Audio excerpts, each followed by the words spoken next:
Tervetuloa katsomaan kolmiosaisen videosarjani tavaralajihinnoittelusta markkinatalouteen ensimmäistä osaa. Ensimmäinen osa käsittelee tavaralajihinnoittelun kritiikkiä, toinen osa sahatavarapotentiaalihinnoittelua, joka on minun oma hinnoitteluehdotukseni, ja kolmas osa käsittelee tällaista tutkija-asiaa aiheeseen liittyen. 2 ensimmäistä osaa on tarkoitettu suurelle yleisölle. Ja tämä pohjautuu tämän videosarjani tällaiseen artikkeliin kuin suomalaisesta tavaralajihinnoittelusta markkinatalouteen käyttäen hintaa sahatavaralle ja hakkeelle referenssikatkonnossa. Artikkeli on ilmestynyt Open Journal of Forestry-lehdessä kesäkuun 24. päivä 2024 ja artikkeli on vapaasti ladattavissa tuolta lehden sivuilta. Open Journal of Forestry on avoimesti saatavilla, Open Access, vertaisarviointi on kevyt, luokitellaan roskalehdeksi, ilman 2 ylivertaista vertaisarvioijaa jokainen lukija on kriittinen vertaisarvioija. Lehti on halpa, minulla meni vain vähän yli viikon eläke. Normaalissa markkinatalouden kaupassa kauppahinta on yksikköhinta kertaa yksiköiden määrä. Yksikköhinta sovitaan kaupassa, yksiköiden määrä mitataan kauppatavarasta. Ostaja voi hinnan avulla verrata myyjiä ja myyjä ostajia. Normaalissa markkinatalouden kaupassa hinta on viestin viejä kysynnän ja tarjonnan välillä. Normaalissa kaupassa ostaja kertoo avoimesti, mitä haluaa.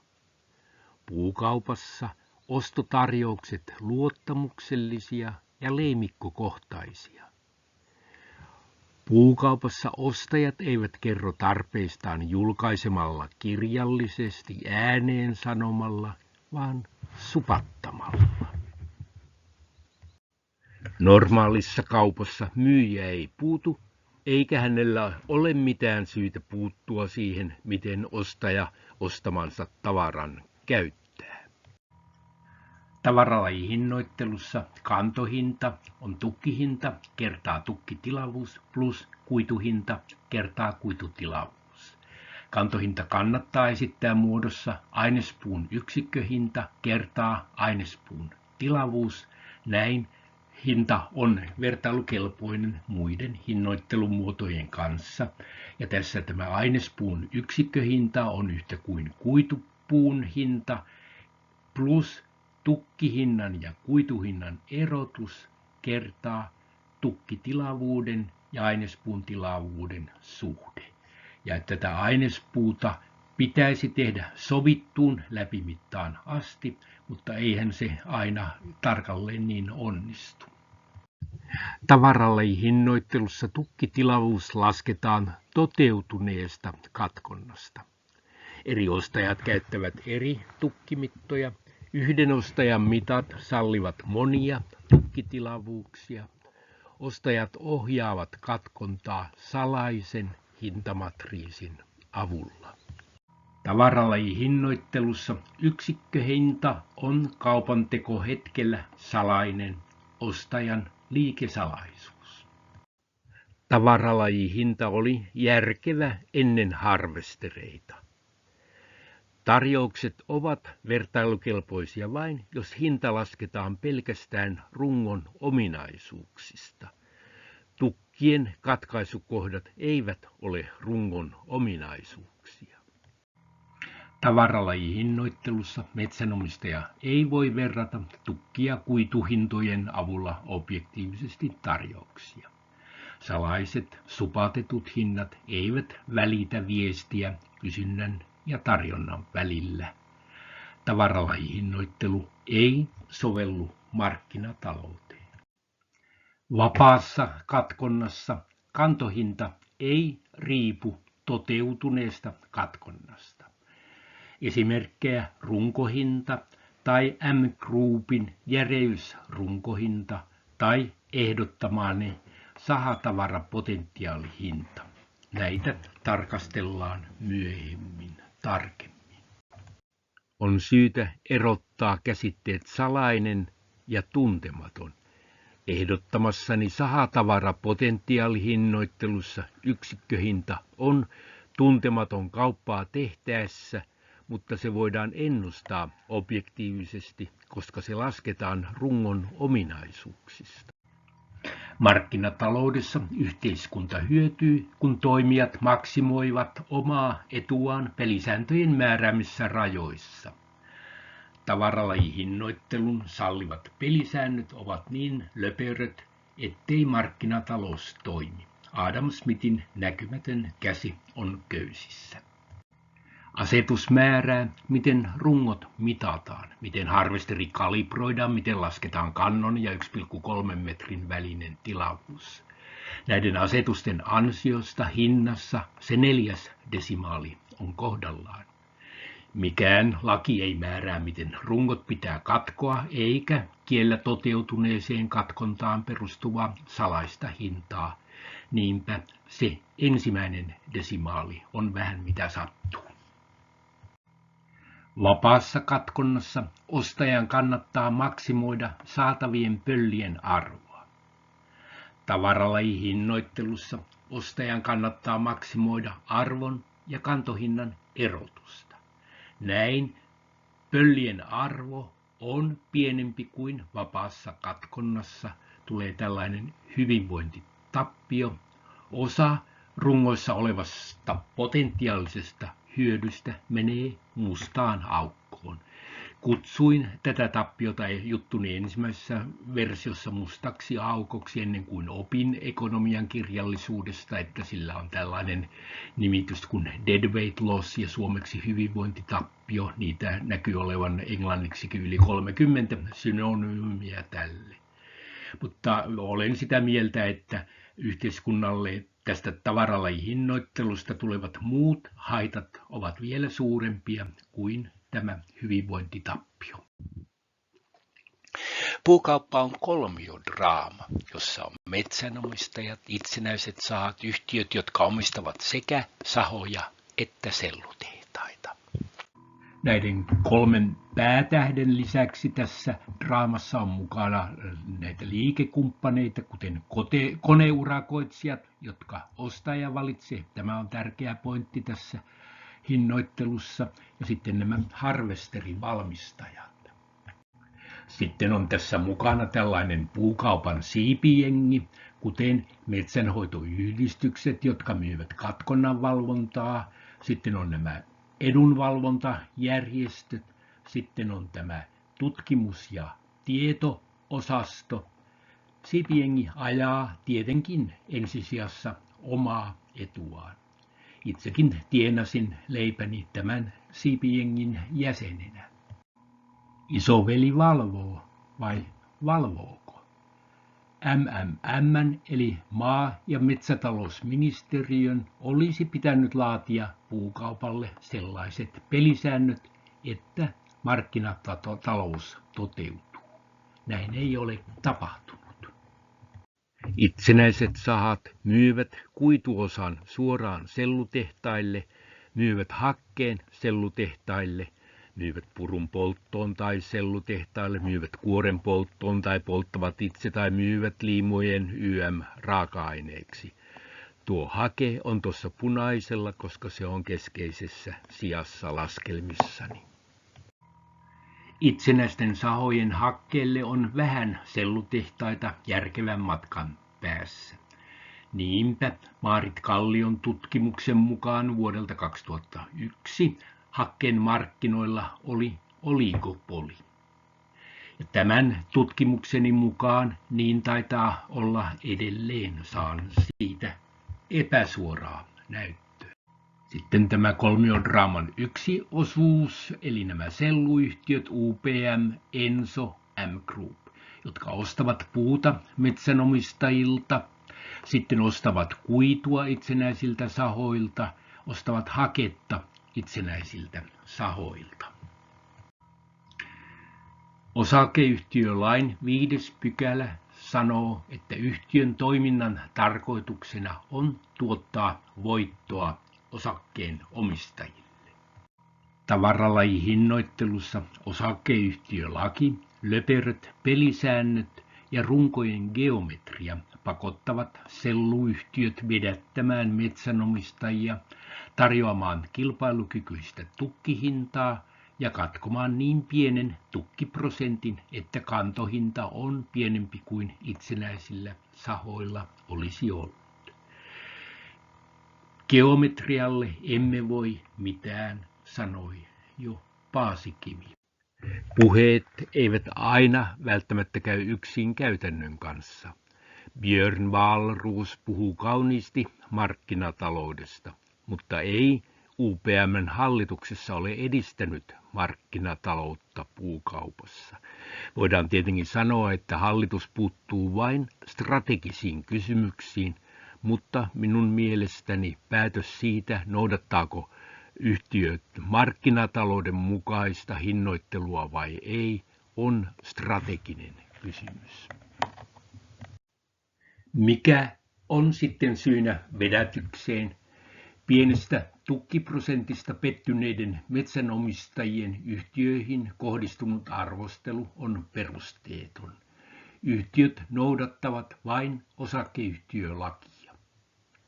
Syynä tavaralajihinnoittelussa väistämättömään vedätykseen on nuo löperöt pelisäännöt, joista heikot metsäministerit ovat olleet vastuussa. Katsotaanpa sitten, mitä geometria opettaa. Tässä kuvassa on yhden kuorettoman sahatukin latva. Tukkisylinterillä tarkoitan sellaista sylinteriä, jolla on samanlainen halkaisija kuin on tällä latvalla. Sitten nämä punaiset viivat tässä kertovat, minkälaista sahatavaraa tästä tukista voidaan tehdä yksillä sahanterien asetteilla. Keskeltä tulee järeää, arvokasta tavaraa. Tästä laidalta tulee tuosta vajaakanttista lautaa. Ja sieltä vajakanttisissa laudassa, kun mennään sinne tukin tyvelle, niin siellä tulee sitä sahatavaraa tukkisylinterin ulkopuolelta, mutta ehdotan julkaisussa, että nimenomaan sahatavaran määrää verrataan siihen tukkisylinterin kokoon. Ja sitten tästä tukkisylinteristä tulee näiltä kohdilta haketta, jota kutsun sisähakkeeksi. Ja sieltä tukkisylinterin ulkopuolelta tulee myös haketta ja kutsun sitä ulkohakkeeksi.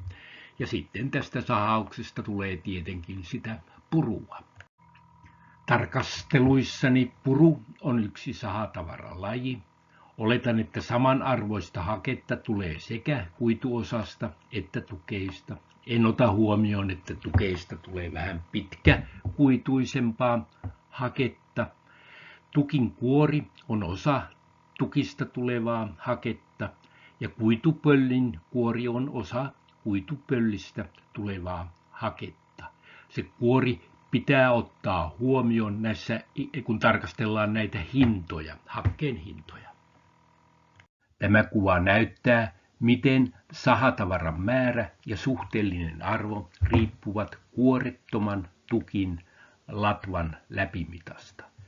Nuo siniset pisteet ovat sahatavaran määrän ja tukkisylinterin tilavuuksien suhde eräillä sahanterien asetteilla. Tuo sininen käyrä on silmävaraisesti määritelty noiden kahden ison pisteen avulla. Nuo punaiset pisteet ja punainen käyrä kertovat, mikä on sahatavaran suhteellinen arvo. Ja tämä suhteellinen arvo on skaalattu siten, että kun lasketaan tämän suhteellisen arvolla painottaen saatavaran määrä, saadaan sama määrä kuin alun alkaenkin. Eli nämä vaihtelevat tuossa ykkösen molemmin puolin.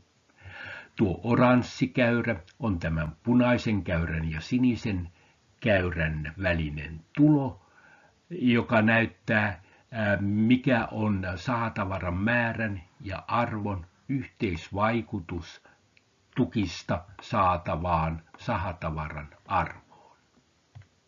Oletan, että katkontaa rajoittaa niin tavaralajihinnoittelussa kuin ehdottamassani uudessa hinnoittelussa tukin latvan minimiläpimitta, tukin minimipituus, tukin maksimipituus ja ainespuuta otetaan johonkin tiettyyn läpimittaan asti. Käytän useimmissa laskennoissa samoja oletusarvoja, mutta oman menetelmäni vertailua varten käytän muitakin arvoja. Ja katkonnalla voi olla erilaisia mahdollisia tavoitteita, joita maksimoidaan näiden rajoitteiden puitteissa. Tässä kuvassa nähdään tyypillinen tämmöinen yhden tukin mäntyrunko. Täällä tämä musta viiva kertoo, mitenkä se rungon läpimitta riippuu etäisyydestä kannosta. Eli tuossa kohti on kanto ja kannon kohdalla on vähän yli 20 senttiä. Sitten tämä oranssi viiva näyttää, että mitenkä sieltä päättyy tämä ainespuun osuus. Sitten tämä sininen viiva näyttää, että mitenkä siihen menee tämä tukkisylinteri. Ja tässä nähdään, että kun tehdään pitempi tukki, niin siihen tukkisylinterin tulee lisää tilavuutta tälle pituuden suhteen, mutta toisaalta se läpimitta pienenee. Toi osasto kertoo, että paljonko sieltä tukin sisästä tulee sitä haketta, mitä kutsuu sisähakkeeksi, ja sieltä tukkisylinterin ulkopuolelta tulee sitä ulkohaketta.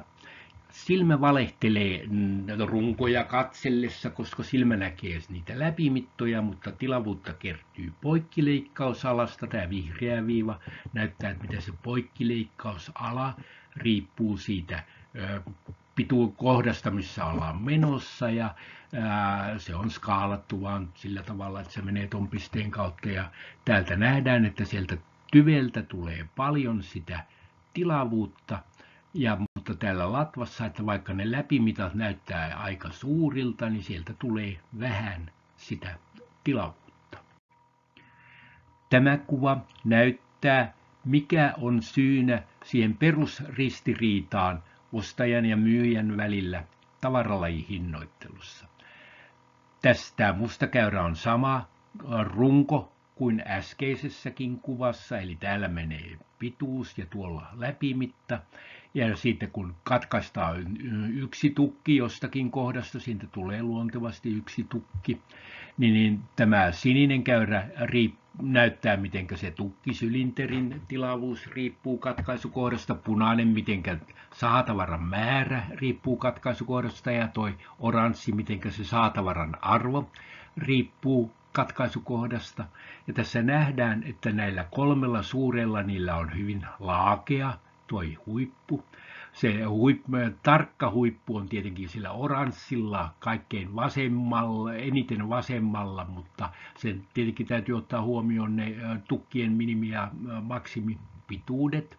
Se perusristiriita tulee siitä, että tämä vihreä käyrä näyttää, miten se tukkitilavuus riippuu siitä katkaisukohdasta.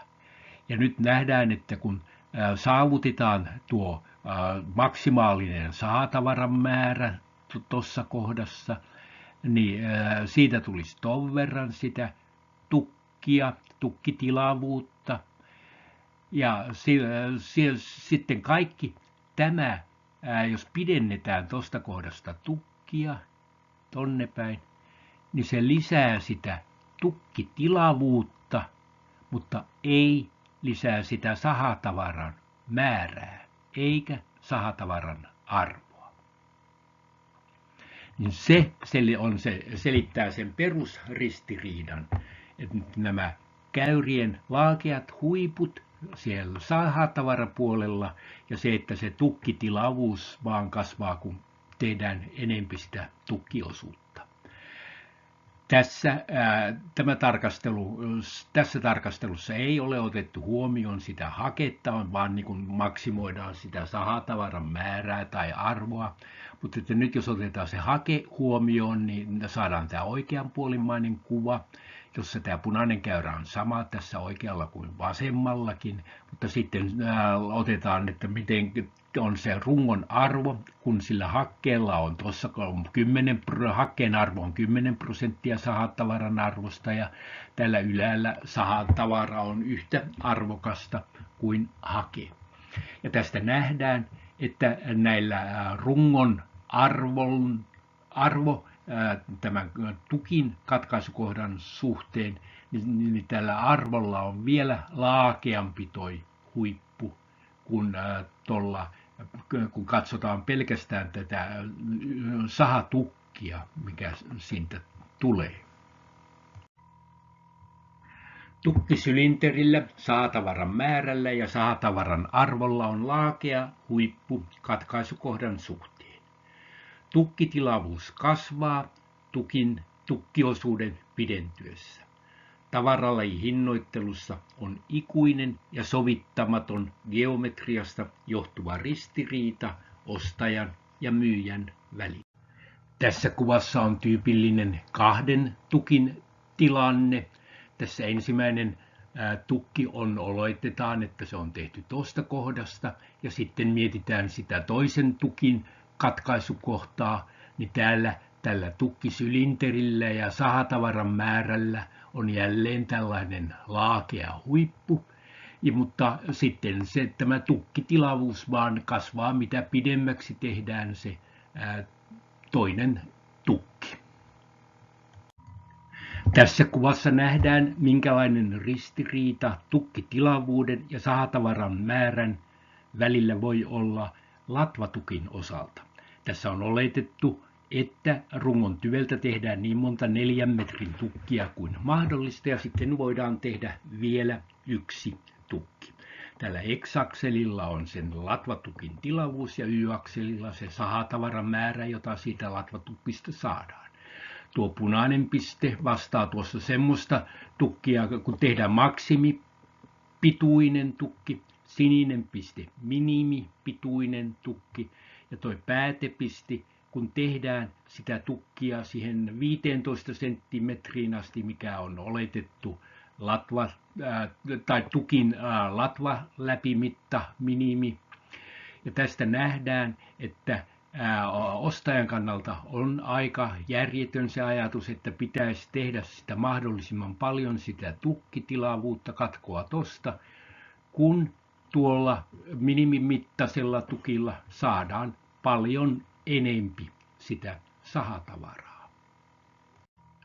Ostajan kannalta vaatimus, että arvokkaasta tukkiosasta pitäisi tehdä tukkia, on järjetön. Vaatimuksessa sotketaan kallis ja arvokas. Ostajalle tukkiosa on aina kallista, mutta voi vähentää sahatavaran arvoa ja määrää. Voidaan tietenkin kysyä, miksi ostaja antaa tavaralajihinnoittelussa hinnan tukkitilavuudelle ja kuidulle, vaikka on kiinnostunut sahatavarasta ja hakkeesta. Tässä kuvassa nähdään, miten nämä tilavuuskomponentit riippuvat tukin latvaläpimitasta, tässä tapauksessa kuorellisesta latvaläpimitasta ja kuinka siitä tukkitilavuudesta yhden tukin osalta tutkijat voivat kenties vilkaista noin. Tässä kuvassa nähdään, miten nämä tilavuuskomponenttien prosentit riippuvat runkokohtaisesti rungon ominaisuuksista. Täällä on nyt, tässä vasemmalla on, että rinnan korkeus läpimitan suhteen ja oikealla sitten tämän ainespuun tilavuuden suhteen. Tällä voi olla mielenkiintoa M-Groupin järeysrunkohinnoittelun kannalta. Tämän kuvan luulisi kiinnostavan myös metsänomistajia. Tässä kuvassa näytän, miten metsänomistajan on täysin mahdoton verrata eri ostajien tarjouksia tavaralajihinnoittelussa. Nämä pylväät edustavat tämmöisiä eri ostajia, jotka käyttävät erilaisia tukkimittoja katkonnassa. Tuossa on minimi ja maksimi ja tukin latvaläpimitta.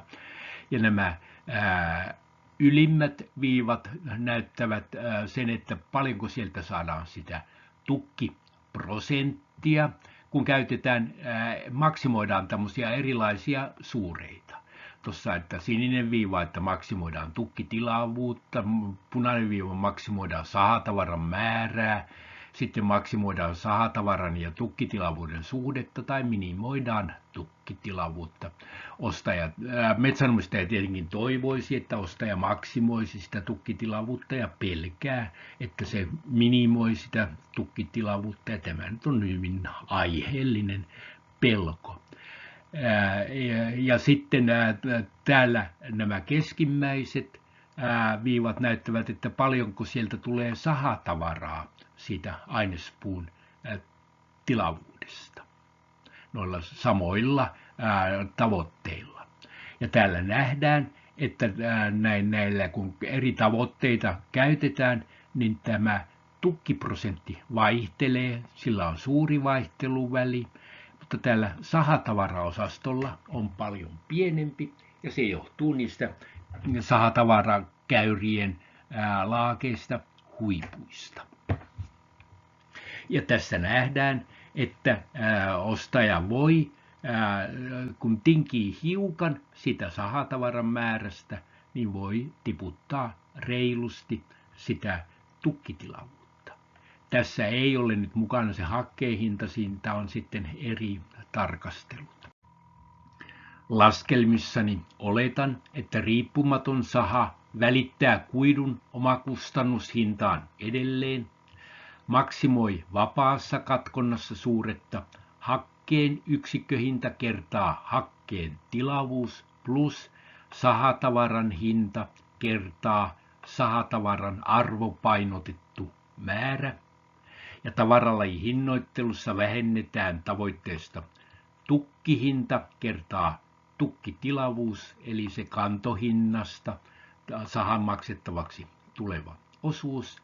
Ja tämä hakkeen hinta on se hinta, minkä saha saa kun myy sellutehtaallisen hakkeen miinus vaihtuvat kustannukset. Ja tämä sahatavaran hinta on se hinta, minkä saha saa sieltä markkinoilta miinus ne vaihtuvat kustannukset. Sellusahoista, eli niistä sahoista, jotka kuuluvat näihin 3 suureen konserniin, oletan, että ne maksimoivat vapaassa katkonnassa hakkeen arvoa kertaa kokonaishakkeen määrä plus sahatavaran hinta ja sahatavaran arvopainotettu määrä. Ja tämä sahatavaran hinta oletan, että on sama kuin riippumattomalla sahalla.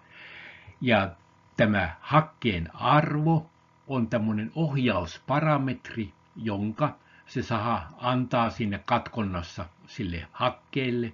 Ja tämä kokonaishake on siis se hake, joka tulee sekä siitä kuituosasta että siitä tukin sisästä. Ja tavaralajihinnoittelussa vähennetään se koko kantohinta. Ostajalle tukkitilavuus on pelkästään kustannus. Tavaralajihinnoittelussa on pysyvä ja sovittamaton eturistiriita. Normaalissa kaupassa erimielisyys hinnasta voidaan ratkaista neuvottelemalla. Tämän eturistiriidan ostajat voivat ratkaista miten haluavat.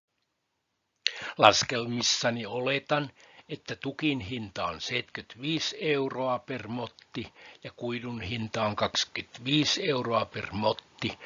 Nämä ovat sopivasti pyöristeltyjä lukuja jostain viimeaikaisista tilastoista jossakin Savo-Karjalassa. Sitten oletan, että sahatavaran myyntihinta vaihtuvien kustannusten jälkeen on 180, 220 tai 260 euroa per motti. Tässä kuvassa nähdään, miten tukkiprosentti ja sahatavaraprosentti riippuu katkonnassa käytetystä hakkeen hinnasta. Vasemmalla riippumattomat sahat ja oikealla sellusahat, ja tarkastellaan sekä vapaata katkontaa että tavaralajihinnoittelua. Ja täällä olisi kannattanut aloittaa tämä hakkeen hinta 25 eurosta, joka oli se oletettu kuidun hinta.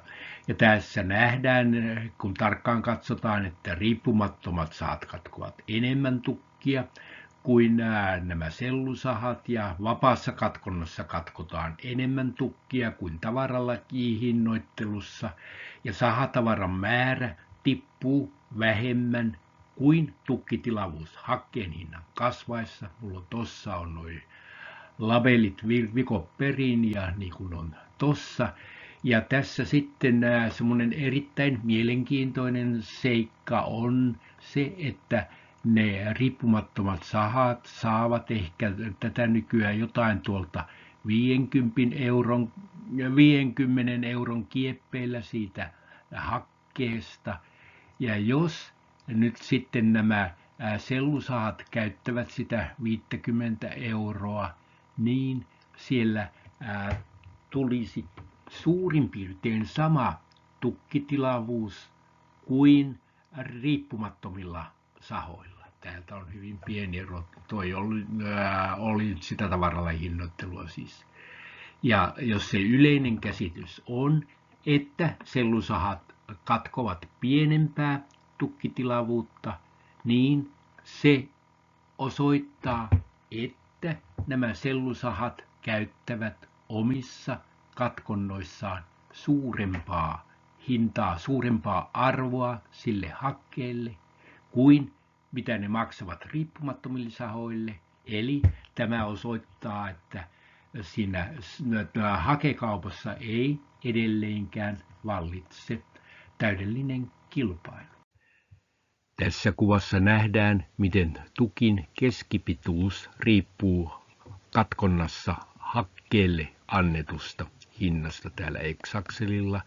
Ja jälleen olisi pitänyt aloittaa hakkeen hinta 25 eurosta, eli tuosta näitä ei kannata katsoa tuolla. Ja tässä nähdään, että näille riippumattomilla sahoilla niiden kannattaa tehdä sitä pitempää tukkia, mitä kovempi on se hakkeen hinta.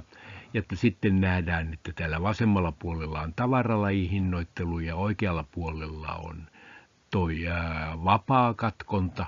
Eli nähdään, että riippumattomien sahojen kannattaa vapaassa katkonnassa tehdä pidempää tukkia kuin tavaralajihinnoittelussa. Ja vapaassa katkonnassa taas näiden sellusahojen kannattaa tehdä sitä lyhyempää tukkia, mitä suurempi on se hakkeen hinta. Ja sitten tässä tavaralajihinnoittelussa näiden sellusahoiden kannattaa aluksi lyhentää sitä tukin pituutta, siirtää enempi tavaraa sinne kuituosaan, mutta jos sillä hakkeella on erittäin kova hinta, niin silloin niiden kannattaa ruveta sitä haketta ottamaan myös sieltä tukkiosasta, eli niiden kannattaa pidentää sitä tukin pituutta.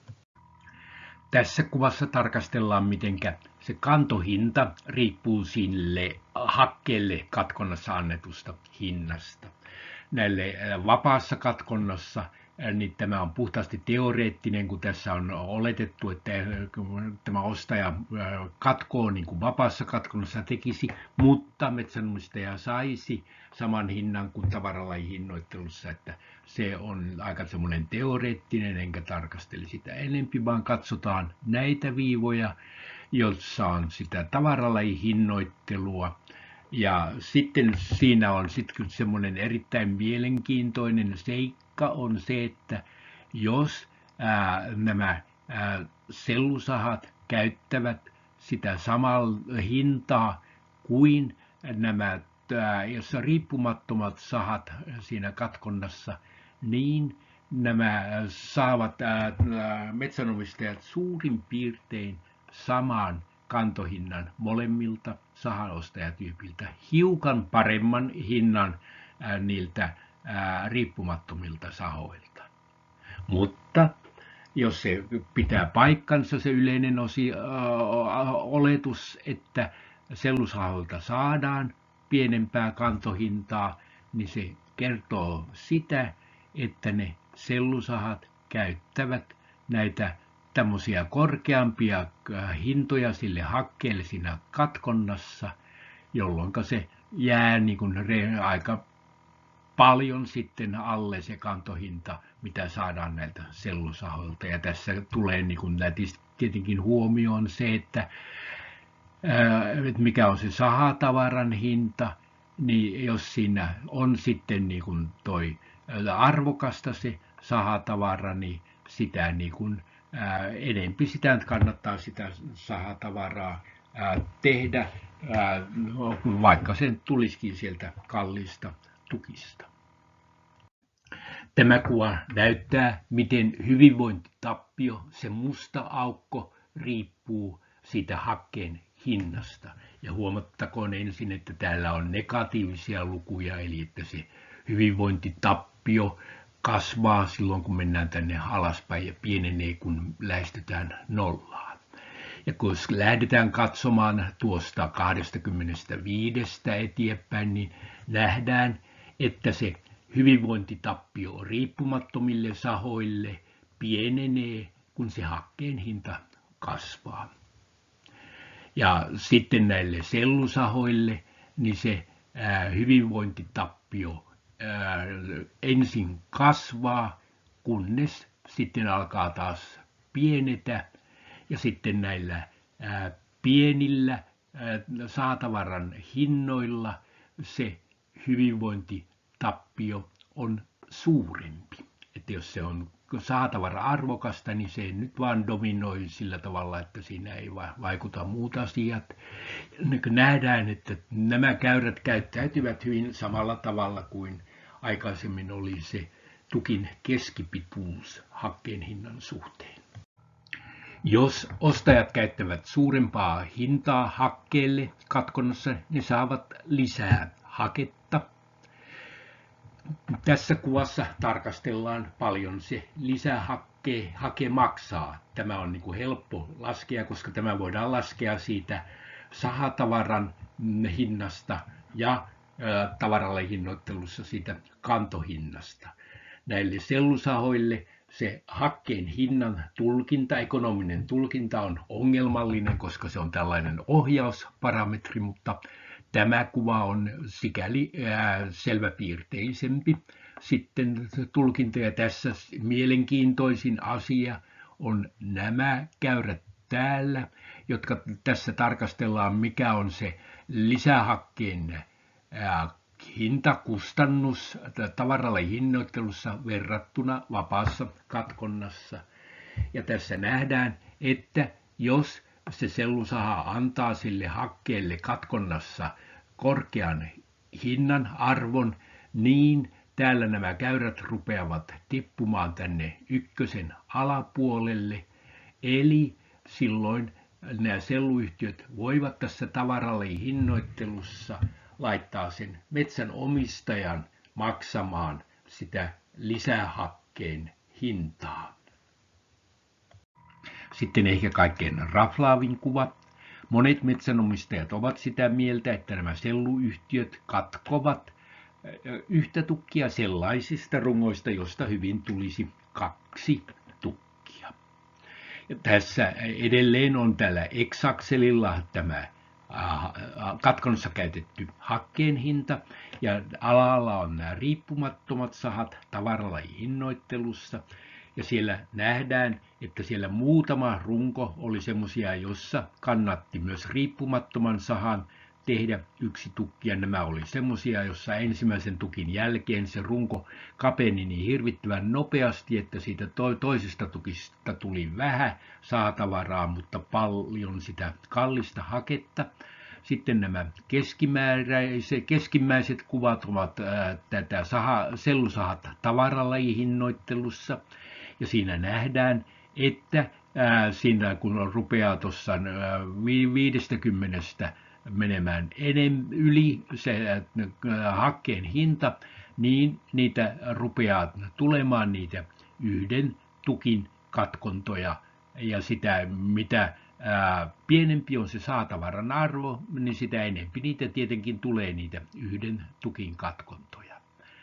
Ja tässä jälleen nähdään se, että jos nämä käyttävät nämä sellusaat samaa hintaa katkonnassa kuin maksavat riippumattomille sahoille, niin siellä jonkun verran tulisi näitä yhden tukin katkontoja, mutta ei kovin paljon. Eli jos niitä tulee paljon, niin ne käyttävät, se osoittaa, että nämä sellusaat käyttävät katkonnassa suurempaa hintaa sille hakkeelle kuin mitä maksavat riippumattomille sahoille. Ja täällä tämä ylinkuva on se, että meillä on sellusaat ja vapaa katkonta, ja siellä sitä rupeaa niitä yhden tukin katkontoja tulemaan vasta tietenkin silloin, kun se hakkeen hinta alkaa olla samaa luokkaa kuin se sahatavaran hinta. Metsänomistajat, jotka päivittelevät sellusahojen pieniä tukkiprosentteja, ajattelevat, että syynä on se, että saha haluaa saada mahdollisimman paljon kuitua sinne selluyhtiön tarpeisiin.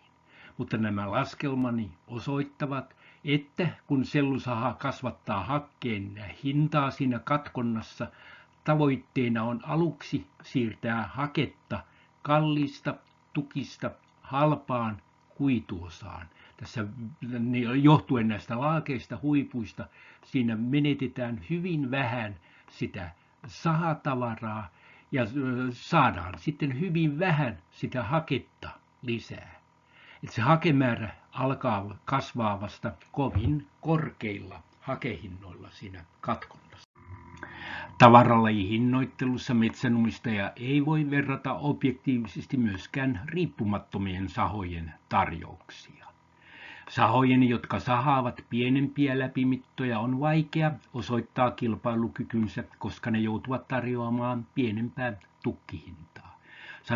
Samoin nämä välikokoiset tukit sotkevat vielä enemmän tätä tilannetta. Jos ostaja muuttaa tukin tai kuidun hintaa, sen kannattaa muuttaa samalla katkontaa. Tein tästä jotain laskentoja, mutta en julkaissut. Niitä lukijat voivat tehdä niitä vapaasti saatavilla olevilla aineistolla ja ohjelmistolla, jonka olen laittanut sinne GitHubiin. Ja sitten ekonomisteille on haasteellista tutkia hintajoustoja tavaralajihinnoittelussa, koska se todellisen kantohinnan ja nimellishintojen välinen suhde on semmoinen täysin ennustamaton.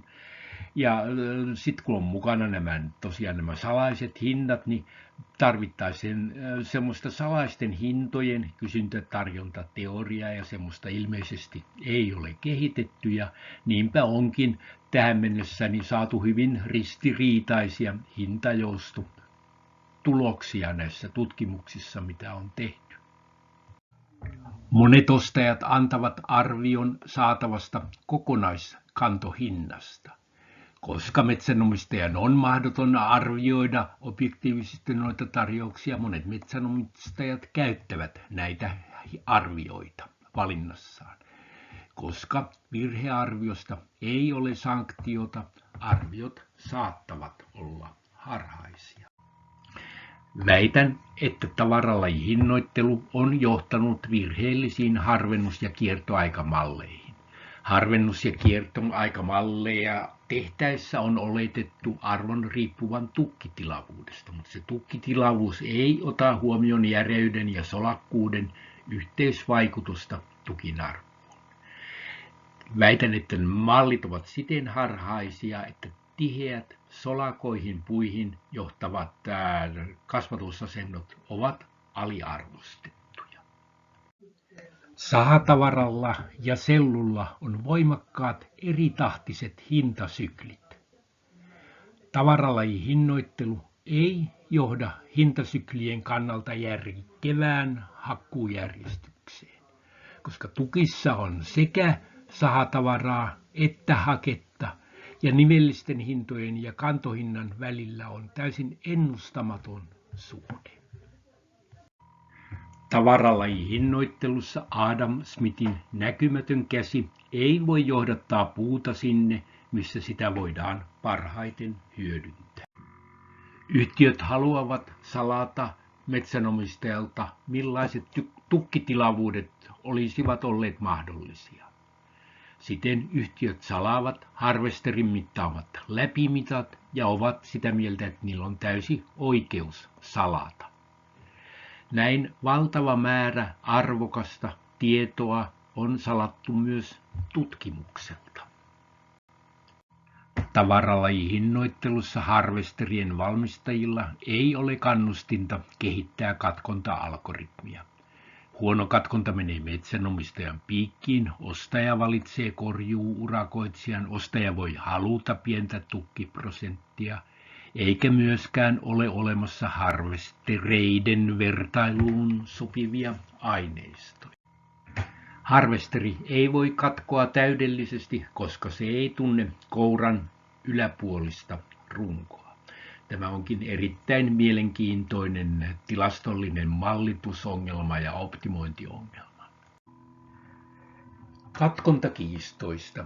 Hinnoittelujärjestelmä, jossa ostaja ja myyjä riitelevät siitä, mitä ostaja saa tehdä ostamalleen tavaralle, on mainehaitta koko metsätaloudelle. Jos yhtiö voittaa katkontakiistan, se todistaa, että systeemi on edelleen yhtiöiden juoksupoika. Jos metsänomistaja voittaa, se todistaa, että yhtiöt todella huijaavat metsänomistajia. Katkontakiistat vievät rahaa sekä metsänomistajilta että ostajilta. Katkontakiistat osoittavat, että yhtiöiden lakimiehet eivät osaa laatia pienellä präntättyä tekstiä sopimuksen alalaitaan. Luottamuksesta pari sanaa. Metsänomistajien epäluottamus ostajiin vähentää myyntihaluja. Tavaralajihinnoittelussa yhtiöiden on mainostettava luottamusta ja luotettavuuttaan, koska luottamukselle ei ole objektiivista perustaa. S-Marketin ja K-Marketin ei tarvitse mainostaa hedelmävaakojensa luotettavuutta.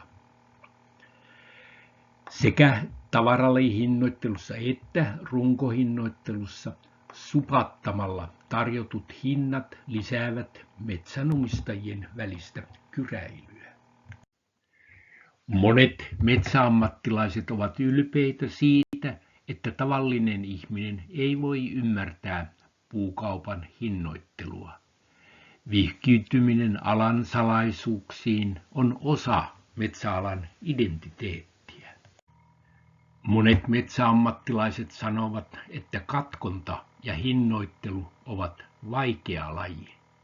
Niinpä ihmiset eivät uskalla sanoa ääneen, etteivät ymmärrä, mitä järkeä tavaralajihinnoittelussa on. Eivät uskalla tunnustautua niin tyhmiksi. Tilanne aivan sama kuin keisari ilman vaatteita sadussa. 1740-luvulla viljaa myytiin Ruotsi-Suomessa kapoittain. Jokaisella myyjällä oli erilainen kappa, älykkäimmillä kapassa kaksoispohja. Fredrik I sääti 1743 kappojen mitat ja leimaamisen. Tavaralajihinnoittelussa jokaisella ostajalla on erilainen tukkikappa, johon kertyy eri määrä tukkia. Fredrik I ymmärsi 1743 paremmin reilun kaupan vaatimukset kuin Suomen metsätalous vuonna 2024. Finländare, sluta fuska med era timmerstockskappar. Kun soitin Suomen kilpailuvirastoon, minulle ilmoitettiin, että kilpailuvirasto ei näe mitään syytä, miksi metsänomistajien pitäisi pystyä vertailemaan tarjouksia, eikä kilpailuvirastolla ole mitään sitä vastaan, että todellinen hinta on ostajan liikesalaisuus. Pyysin EUn kilpailuviranomaisia tutustumaan julkaisuuni, lupasivat. Myöhemmin ilmoittivat sitten, etteivät aio ryhtyä mihinkään toimenpiteisiin, mutta lupasivat arkistoida asian. EUlla on määräyksiä, jotka suojelevat ostajia, kuluttajia, myyjien epäterveiltä kaupankäyntitavoilta. Säännöt pitäisi päivittää tilanteeseen, jossa ostaja on iso yritys ja myyjä tavallinen ihminen. Miksi tavaralajihinnoittelu on säilynyt vuosikymmeniä sen jälkeen, kun harvesterit tekivät sen epärationaaliseksi? Ilmeinen selitys on polkuriippuvuus. Metsäyhtiöt entiseen tapaan haluavat hyötyä vedätysmahdollisuudesta, pelkäävät markkinataloutta puukaupassa, kuten ovat aina pelänneet, haluavat noudattaa semmoista salailu- ja vedätyskulttuuria, jota on noudatettu aina Oulun tervaporvareista alkaen. MTK ja metsänhoitoyhdistykset haluavat edelleen valvoa katkontaa. Metsänomistajat ovat tottuneet tukkikuutioihin, kuten heidän isänsä ja isoisänsä. Yksi selitys tavaralajihinnoittelun säilymiseen on, että kolmiodraamassa on itsenäisten sahojen ja selluyhtiöiden välillä saavutettu jonkinlainen kauhun tasapaino. Vuosia tai vuosikymmeniä sitten itsenäiset sahat syyttivät selluyhtiöitä, että ne yrittävät kokonaan nitistää itsenäiset sahat. Nyt kun tästä on ilmeisesti luovuttu, niin itsenäiset sahatkin tyytyvät nyt saavutettuun jonkinlaiseen kauhun tasapainoon. Ei se tietenkään mikään tällainen markkinatasapaino ole. Yksi selitys on, että metsäministerit ovat olleet niin heikkoja, etteivät ole pystyneet puuttumaan puukaupan ongelmiin, vaikka ovat tietenkin olleet niistä hyvin tietoisia. Tavaralajihinnoittelussa kritiikki on kohdistunut toteutuneeseen katkontaan, ei toteutuneeseen katkontaan perustuvaan hinnoittelujärjestelmään. Toteutuneen katkonnan kritiikissä ostajia vaaditaan lopettamaan osakeyhtiölain noudattaminen. Metsänomistajat eivät pysty tutustumaan katkontamahdollisuuksiin, koska yhtiöt salaavat ja saavat salata runkovektorit. Ruotsissa on tilanne toisin. Yksi esimerkki vikaraiteelle ajautuneesta puukaupan kritiikistä oli A-studio 12.6.23. Lähtökohtana oli käsitellä, että miten arvokasta tukkia menee sellutehtaaseen. Ei mainittu ollenkaan, että tässä olisi joku hinnoittelujärjestelmä takana. MTK sai mainostaa katkonnan valvontaansa ja Enso pääsi mainostamaan keskusteluterapiaansa. Tässä A-studiossa UPM lupasi kertoa metsänomistajille kaiken heidän tarvitsemansa tiedon.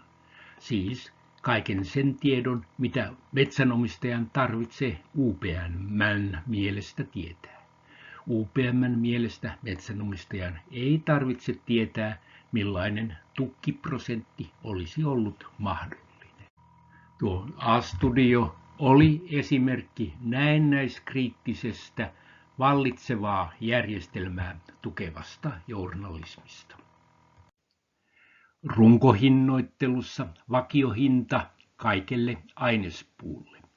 M-Groupin järeysrunkohinnassa hinta riippuu runkojen ainespuun keskitilavuudesta. Latvalle määritellään minimiläpimitta, mutta ainespuun määrä perustuu toteutuneeseen katkontaan. Ei se aina ihan sinne minimiin mene katkonta. Metsänomistaja voi vertailla tarjouksia käsillä olevassa kaupassa, jos muut ostajat käyttävät runkohinnoittelua, Ja tätä runkohinnoittelun tuomaa yksikköhintaa voidaan myös verrata ehdottamaani saatavarapotentiaalihinnoittelun yksikköhintaan. Runkohinnoittelussa hintatarjous annetaan supattamalla eli leimikkokohtaisesti ja luottamuksellisesti. Näin runkohinta ei välitä tietoa kysynnän ja tarjonnan välillä. Metsänomistaja ei ymmärrä hinnan perustelua. M-Groupin järeys runkohinnassa hinta riippuu runkojen ainespuun keskitilavuudesta taulukon avulla. Näin M-Group pyrkii estämään puun tarjontaa saamasta selville, mitä se haluaa. Tutkijat eivät voi runkohinnan avulla optimoida harvennus- ja kiertoaikamalleja. Näin runkohintaa käyttävän metsäteollisuuden viesti metsän tutkimukselle on: kasvattakee jonniinlaisia puita, kymmenistä sitä aina jonniinlainen hinta sovitaan. Mitä pitäisi tehdä ensin? Hallituksen pitäisi säätää, että metsänomistajilla on oikeus saada runkojen läpimitat käsiinsä, kuten Ruotsissa. Sen jälkeen voin ruveta laskemaan metsänomistajille ohjelmistollani, millaiset tukkitilavuudet olisivat olleet mahdollisia. Tämä saattaisi jo laittaa suman liikkeelle. MTK:n pitäisi painostaa hallitusta tässä asiassa. Voidaan kysyä, onko metsänomistajilla jo nyt tämä oikeus, jos lait tulkitaan oikein. Tarvittaisiin urhoollinen metsänomistaja, joka veisi yhtiön käräjille. Sitten hallituksen pitäisi kieltää kaupankäynti, jossa ostajalla on vapaat kädet päättää todellinen hinta kaupanteon jälkeen. Voidaan jälleen kysyä, kieltääkö jo nykyiset lait tällaisen kaupan. Tarvittaisiin jälleen se urhoollinen metsänomistaja. Entä ensihätään? Metsänomistajat voisivat vihdoin uskoa, että suurten metsäyhtiöiden tukkihintoja ei pidä ottaa tosissaan. Metsänomistajien pitäisi myydä selluyhtiöille vain, jos pitävät uhkapelistä. Suositukseni perustuvat tutkimukseni lisäksi arvoihini, käsityksiini reilusta kaupasta ja markkinataloudesta. Tutkimus ei koskaan kerro, mitä pitää tehdä, ainoastaan mikä saattaa olla totta. Tavaralaji hinnoittelussa väistämättömästä vedätyksestä saatavien hyötyjen ja haittojen arvoa ei voida verrata objektiivisesti. Lopuksi kiitokset Suonenjoen taideseuran kunniapuheenjohtaja Mauri Korhoselle Kuninkaan sormesta ja Ralf Karlströmille Kuninkaan äänestä. Julkaisuni lopussa on kiitokset niille, jotka ovat myötävaikuttaneet julkaisun syntymiseen. Palautetta voi laittaa sähköpostiin osoitteella juha.lappi.sik@gmail.com. Somesta en seuraa keskusteluja.